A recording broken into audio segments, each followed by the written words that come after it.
All right, this is the Committee on Public Utilities. This is Monday, December 11th, 2017. We're at 6 p.m.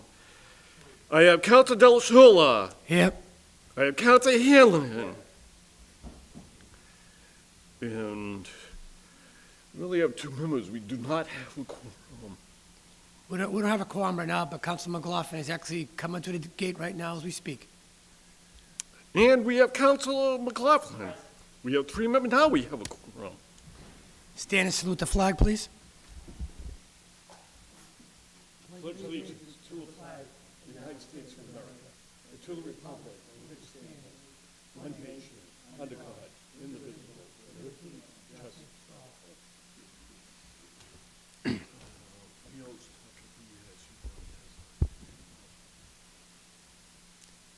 And the other member tonight, Councilor Leo McKinnon, cannot be here tonight. No, I was just announcing that Councilor Leo McKinnon cannot be here tonight.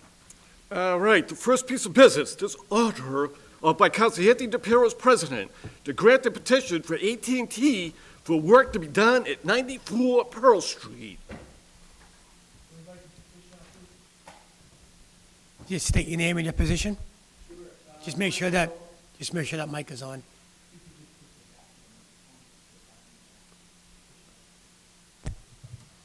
Hello? Perfect. My name is Michael Dolan, here on behalf of AT&T, the law firm of Brown, Rudnick, in Boston.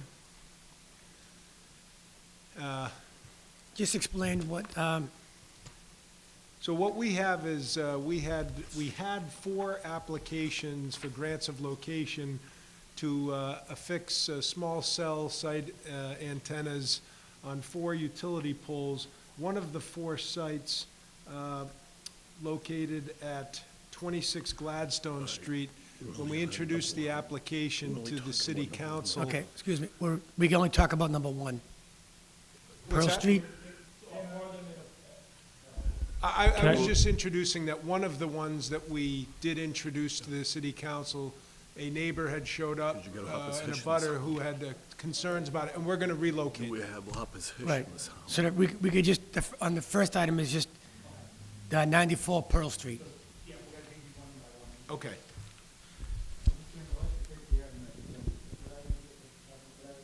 We'll talk first about Pearl Street. Yep, number 94 94 Pearl. Pearl Street.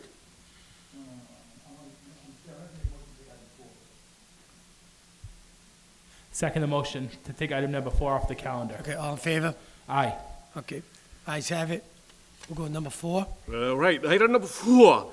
This order up by Councilor Anthony DePiero as president to grant the petition from AT&T for work to be done at 26 Gladstone Street.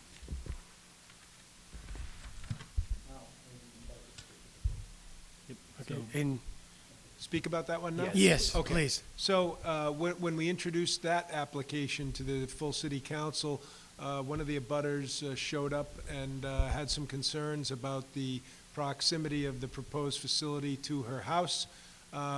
We respect that opinion, and we're gonna relocate that facility, where we're gonna work with National Grid to figure out an alternative location. So we've withdrawn that application. Yep. So, Wait, go ahead. Councilor Hanlon?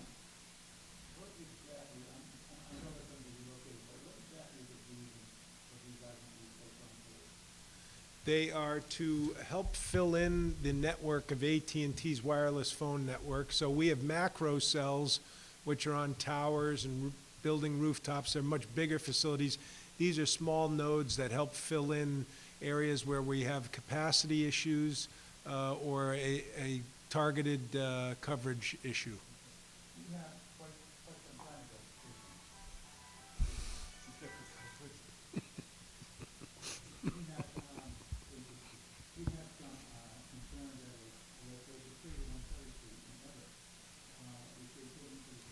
Counselor, excuse me, you could turn your mic on, please? Sorry, Mr. Chairman. We had some concerns at a location quite some time ago, 381 Ferry Street. We did not allow it to go through because it was right adjacent to an elderly housing unit. But they did change to another area. Now, the person that was here told us that they would need one maybe 2 locations in the entire city. Now, I don't know who was doing these, but all along Second Street, it seems like the new poles that were put in have one of these units at every single pole. And now it seems that, you know, AT&T is coming in asking for 4 more locations in the city. Are we gonna get every pole with these things on them? No, and quite frankly, this is the first time AT&T has been before the city for this, is my understanding. So I don't Counselor, know, Maybe. I don't know who else was doing that, but I can tell you that we're just looking at 4 sites right now. I think, to your point about how many of them there'll be, these are merely to fill in little holes, and we have plenty of sites in this city on building rooftops. It's just that there are certain areas that we just can't get that little sliver of coverage, and there's capacity issues where customers are saying to us, hey, we're dropping calls, we can't get Wi-Fi, and, you know, we're trying to improve the service for Okay, so you've surveyed the city now, and you feel that this is exactly what you'll need? I don't know whether these. 3 plus 1, whatever other one you're gonna come At back this in with? point, these 4 are the ones that my client needs. Okay, thank you. Sure. Councilor McLaughlin? Thank you, Mr. Chairman. To you, to the petitioner, good evening. Thank you Hi. for coming. I do agree that this is the first time AT&T has been before us. The problem is there's other companies that have come before us for other services with the same type of mechanisms and same type of devices in the city. So unfortunately, it's new to you, not new to us. 26 Gladstone Street, to be honest, all 4 of these are very concerning to me. They're all residential neighborhoods. They're all on top of homes, you know, very close to homes. 26 Gladstone Street, where would you look to put that? Are you going to look to put that on a commercial property, on a rooftop, as you said, or somewhere to that effect? Or are you looking for a pole along the parkway, or what's the how far of a proximity do you have? I'm not a radio frequency engineer, so I don't Okay. know how far they can deviate from that area. It would be on another pole, though. Okay, what is the reason for not wanting to look for a commercial space to be able to? So you said you have other poles, other antennas on buildings, on commercial buildings that I'm Correct. assuming Correct. are in the city. Correct. What is the reason for not wanting to look? We can on actually cause these? issues by having, they call those macro sites, those are our big ones. Okay. That'll have, you know, 8-foot antennas, there'll be 12 of them on a facility. These are, you know, 2 feet, and we have 1 or 2 of them, so this is a very different type of facility. We can actually have too much coverage in some areas where you can actually get interference between the antennas. So these are very targeted. You might have one here or there put in Boston Garden, a TD, you know, that type of thing. It's to get a little targeted extra boost where folks are not enjoying the level of service they need. Sure. No, and I understand, and we obviously want to provide service to everybody and have that accessibility. I have zero interest of putting people's quality of life in jeopardy or people's personal space in question by having these types of devices right outside their windows. We heard that it was going to be pretty level with a bedroom window. Christina Circle is a dead-end street. It's a very small U-shaped type of street. These antennas are going to cause personal grief to residents in our city. I want to work with you. I think that there's a purpose for this, and I think we need to have these come into our city. But to be very truthful with you, the 4 locations that are presented, I can't support. That being said, I hope that we can work together to be able to find an alternative solution to this, and that's why I asked how far of a radius can you go, because I know Gladstone Street leads out to the Revere Beach Parkway, which Gladstone Street has residential neighborhood and kind of a L-shaped diameter, but the rest of the parkway is commercially zoned.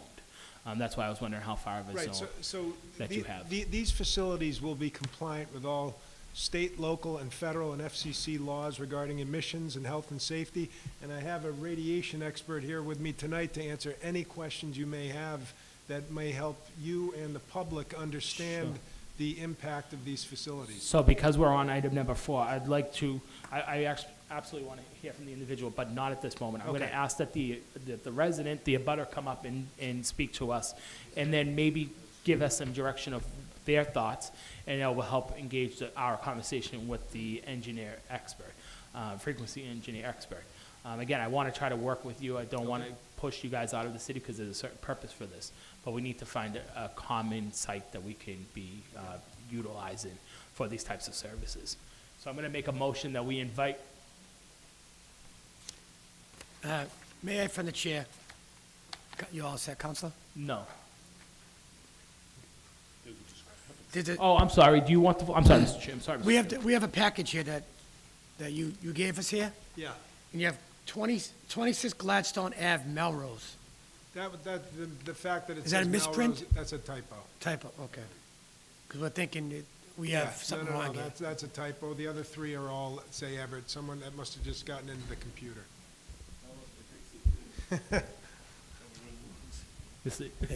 Mr. Chairman, could we invite up the residents that live on or around Gladstone Street that are in the audience to hear their thoughts and concerns tonight, and then we'll go back to discussing with the frequency engineer, the radius of space and the frequency of the antenna that they plan on putting. Sure, So absolutely. we'll make a motion to invite up the Gladstone Street. residents Gladstone. of Gladstone Street. Yes, second motion. All in favor? All right. Ayes have it.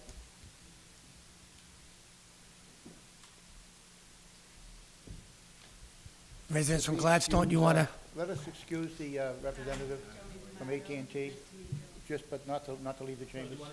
I don't want them to sit side by side. No? You want them sitting side by side? Oh, you want me to move?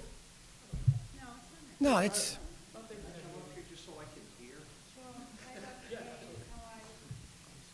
just, So we're Yes, gonna invite up do- the frequency engineer, just so they can hear the conversation, but invite up the resident, the abutter to the parcel, absolutely.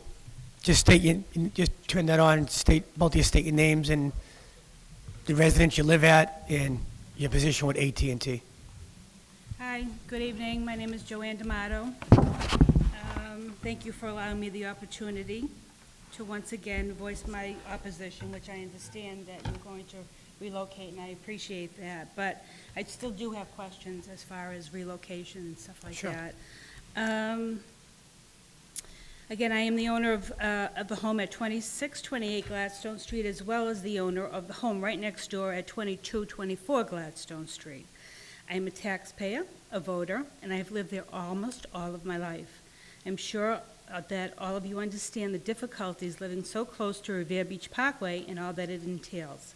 I have seen and heard all sorts of things that have occurred over these many years, and this by far is, I feel, one of the worst proposals for Gladstone Street to date. Now, as previously stated at the last hearing, I strongly oppose the proposed installation of this appurtenance to the pole, which lies directly across from my home, and I understand we're going to relocate, so that's no big deal right now. But I am familiar with a little of the Telecommunications Act, and that the council cannot deny the permit just to prohibit wireless service, which is not my intent.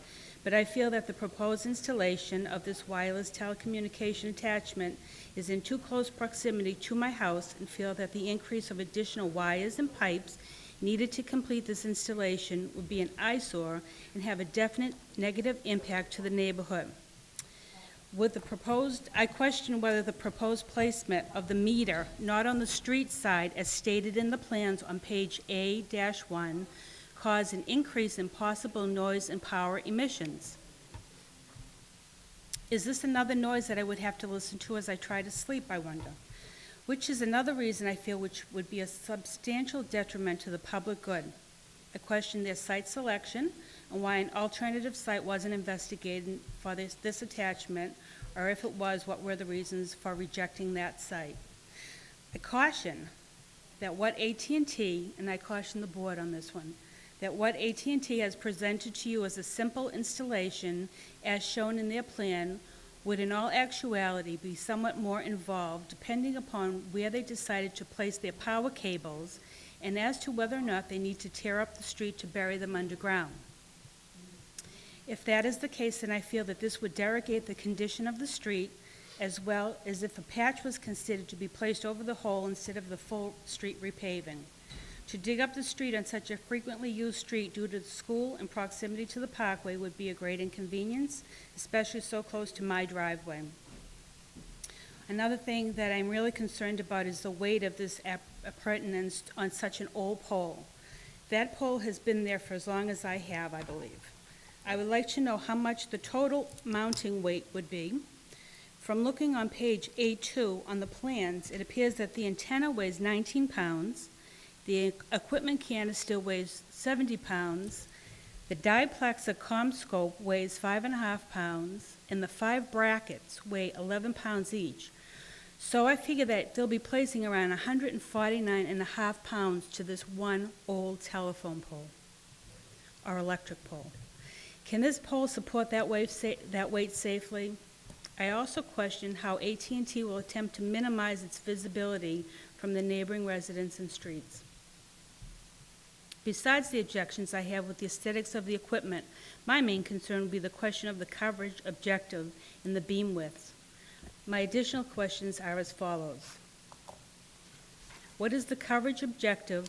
Can the justification of need be proven? Where is the actual gap on a map location? It was not shown on the plans. Was the school rooftop or any other rooftop considered?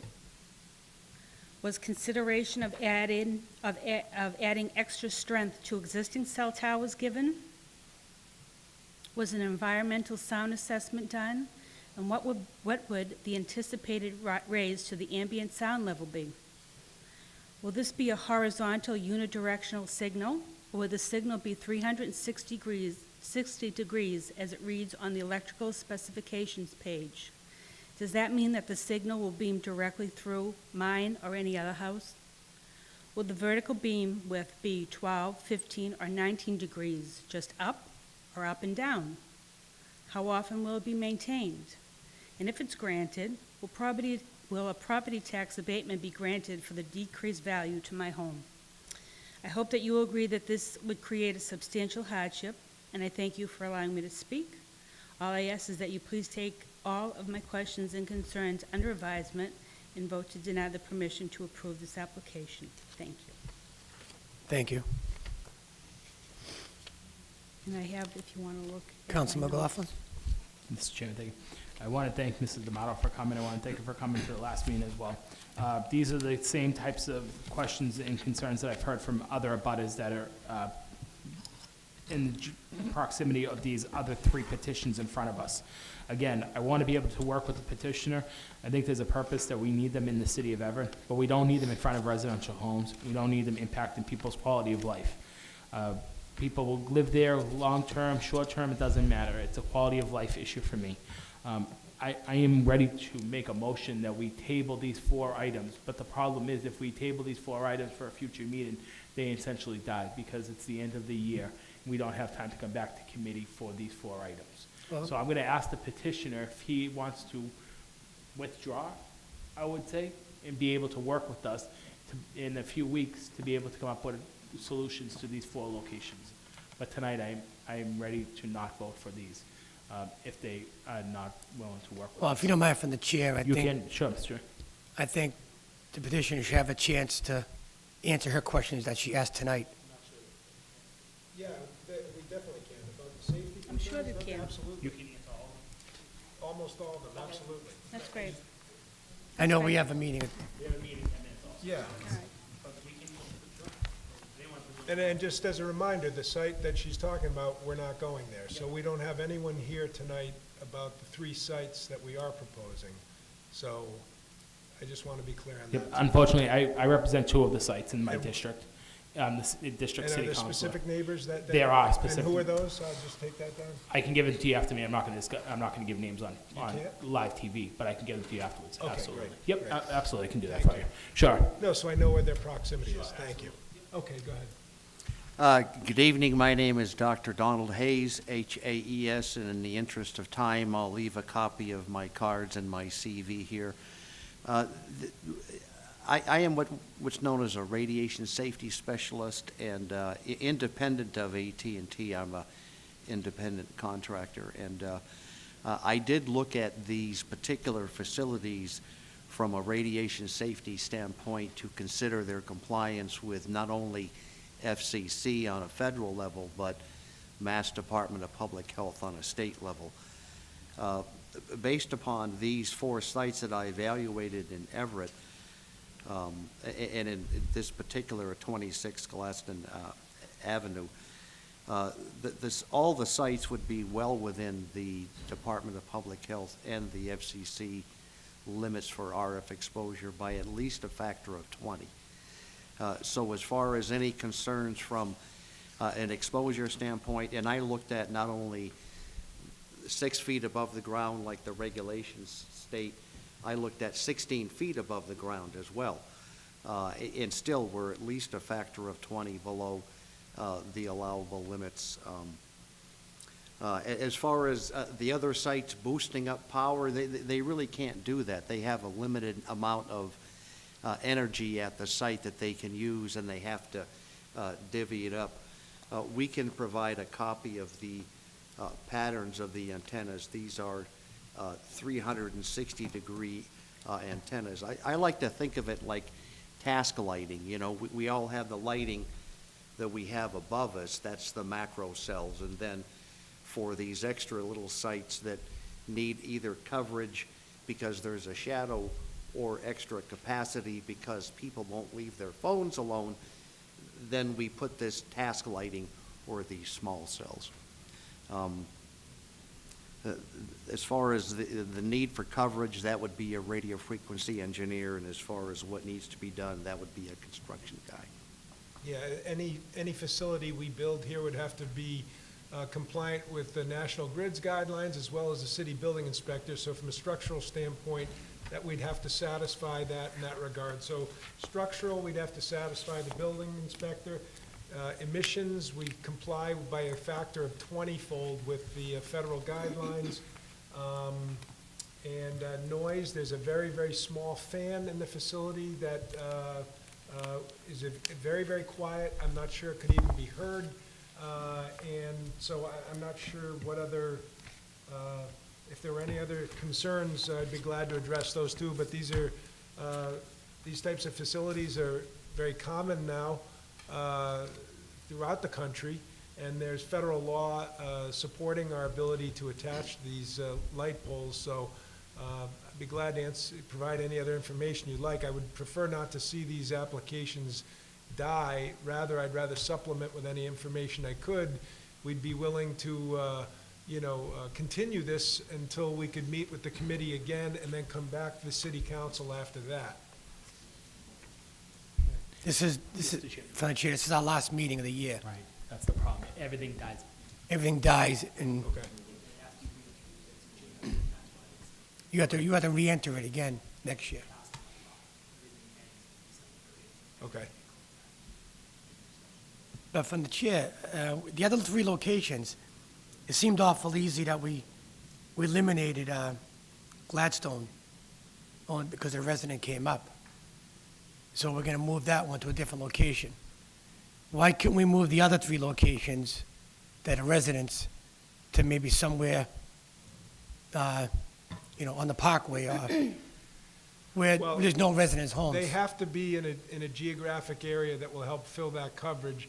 It's my understanding that, first of all, the fact whether it's a residence or a commercial area, I think there's going to be residences almost everywhere we're looking. This is why we're in some of these areas, because there aren't commercial buildings for us to attach to, so we want to be able to attach to utility poles in a residential area to provide those residences with that coverage.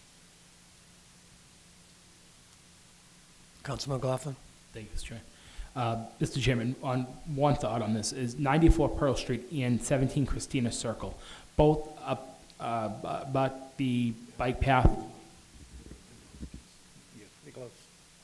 Yeah, we haven't read those yet, Councilor. That's right, I apologize. That's right. 26 Gladstone Street. I apologize. So at 26 Gladstone Street, the petitioner is willing to work with us to be able to find a suitable location, a Correct. secondary location. Correct. The problem is we don't have time to be able to change the petition to be able to continue with. Correct. That's Yeah, right. I asked we've them to- withdrawn that one. What's that? And next, right. Okay. So tonight we'll, on that one piece there, we'll just agree on the withdrawal. They haven't answered anything that Right. I've asked. Mr. Chairman, the abutter still has some questions. from 26 Gladstone Street. But again, knowing that it's going to change the site or the location, we don't know what the radius perimeter could be, so we don't know how far away from Gladstone Street the petitioner could get to, but. Yeah, we've withdrawn that application. If the abutter wants to come back based on wherever Correct. The next location is gonna we be. welcome her to come back, and we'll answer any more questions you have. If they Right come now, up and we're- tell you it's gonna be, you know, on the other side of the parkway somewhere on a pole and there's no residents there, Right. you will But, come you up. know, I live in Everett. My concern is, yeah, number one, it's my location, but I mean, how, like, I'd like to know how these things get installed. Are you going to, you know, dig up a hole to bury power cables? Is that one of the ways We're that? gonna do whatever National Grid tells us to do. Because they're the ones who are gonna help us have connectivity to power and telephone. I think Just we like should- I think anyone there's a else. lot more. I think to we have to this do is than for the you chair know. again is invite AT&T up with National Grid together. Mr. Chairman, in all due respect, I believe that there is a lot more discussion needs to be had, and we would continue to have those discussions, other than given the time of the year that we are in right now. We need to figure out to do with these 4 petitions, because this is the last meeting that we will have for the year, due to the time constraint. But I think that normally we would be forwarding this to another meeting so that we can invite National Grid. Correct. Because We're National not gonna be Grid able would to. have a lot of insight and a lot of put into this. Problem is, we're at the end of the year, we're at the end of the session. Correct. In the next 10 minutes, this meeting is going to end, and we're going to be done with it until January 1, or till the new legislative year. I recommend from the chair, come up with 4 locations, the 3 you have now, and the 4th one, with National Grid and yourself, and come back to this utility committee again and talk about this. We would be glad to do that. I think that because we'll vote on it tonight, and from what I understand, with the complaints we have, we don't have enough answers. I don't think either location is going to pass. You have to come back anyways next year and resubmit everything. So why don't we resubmit 4 locations? If it's the 3 you have now, plus the new one where Gladstone was supposed to go, then that's what I think is going to be happening here. Councilor McLaughlin? Mr. Chairman, I would really like to see them come forward in January with new locations. Again, 17 Christina Circle and 94 Pearl Street, 12 Victoria Street are all very small, densely populated streets in our city. 2 of them about the bike path that could potentially be an area of interest or an area of looking at. But I think that all of these locations are in very close proximity to commercial areas that we could be able to look at different sites if we knew what the diameter, the perimeter was. How far can you go if it's 1 street or 2 streets left or right or whatever the case might be. Knowing that radius could maybe help be able to come up with alternative solutions to these antennas. So I'd like to see that they be able to look at the map and see how far out they can go and see what commercial areas.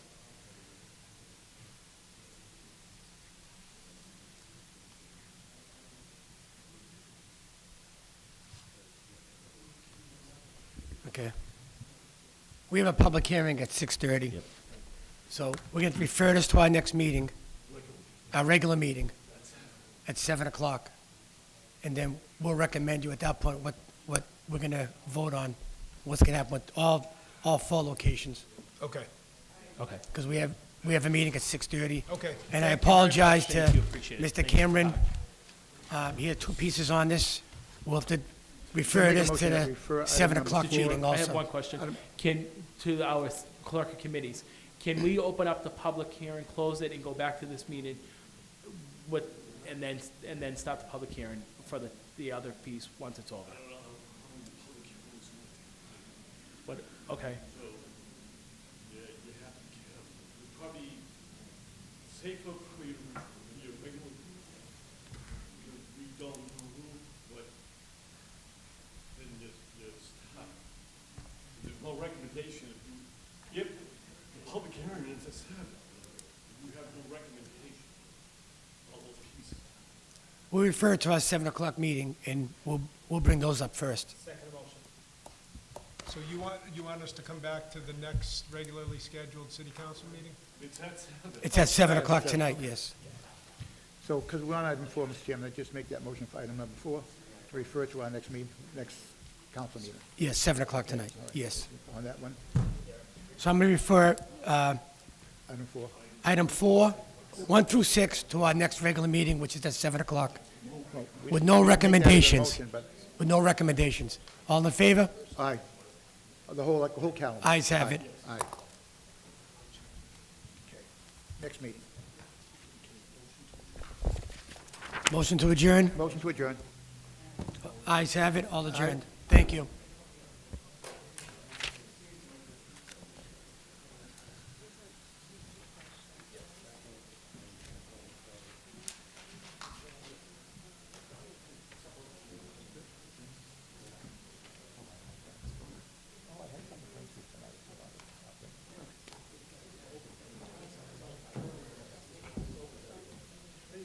I'm doing good, yourself?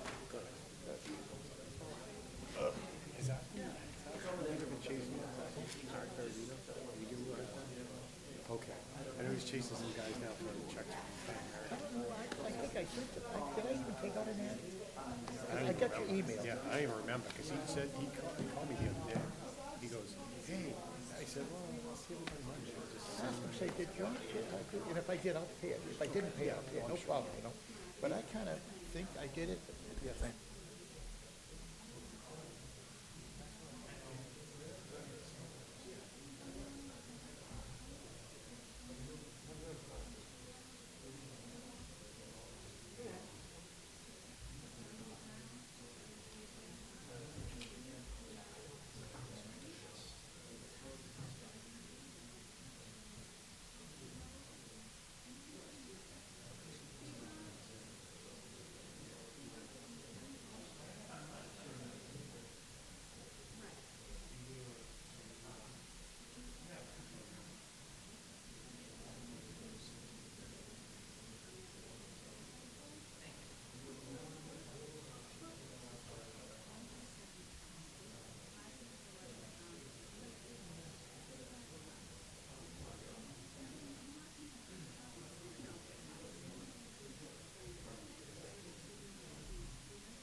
Okay, this public hearing will now begin. There was an issue with the newspaper not publishing the notice. That's why we are rehabbing the public hearing. We all took the vote and had the presentation a few weeks ago. We just need to have the public hearing once again. I gotta do a Read roll the call item. and stuff, mister. Ooh, Attendance first, I apologize. That's okay.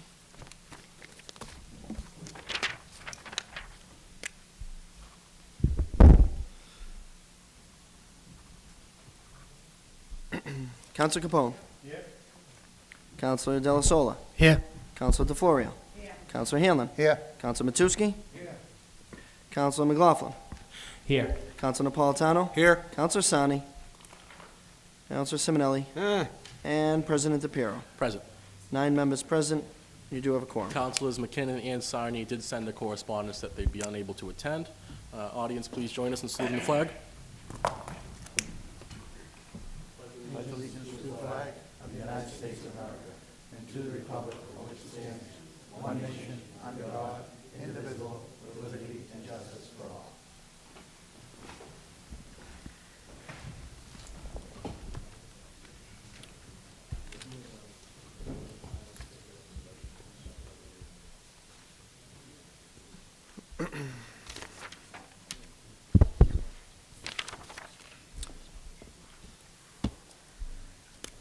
Item number 1, Mr. President, is an order adopting a minimum residential factor for the annual property tax levy. Motion made and seconded to open the public hearing on item 1. All in favor? Opposed? The ayes have it. It's a public hearing. I'm going to ask 3 times if anyone in the audience is in favor, and 3 times if anyone is opposed. Anybody in favor? Anybody in favor? Anybody in favor? Is anyone opposed? Anyone opposed? Anyone opposed? Is there a motion to close the public hearing? Motion made and seconded to close the public hearing. All in favor? Opposed? The ayes have it.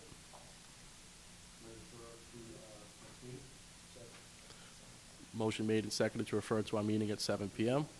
All in favor? Opposed? The ayes have it. Item 2, Mr. Clerk. Item number 2, Mr. President, is an order adopting a residential exemption for the annual property tax levy.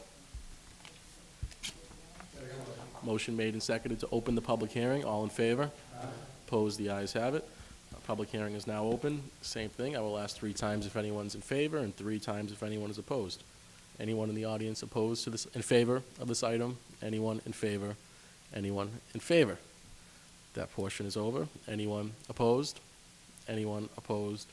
Anyone opposed? Motion made and seconded to close the public hearing. All in favor? Opposed? The ayes have it. What's your pleasure, councilors? Motion made and seconded to refer to our 7 PM meeting this evening. All in favor? Opposed? The ayes have it. Motion made and seconded to adjourn this meeting. All in favor? Opposed? Meeting adjourned.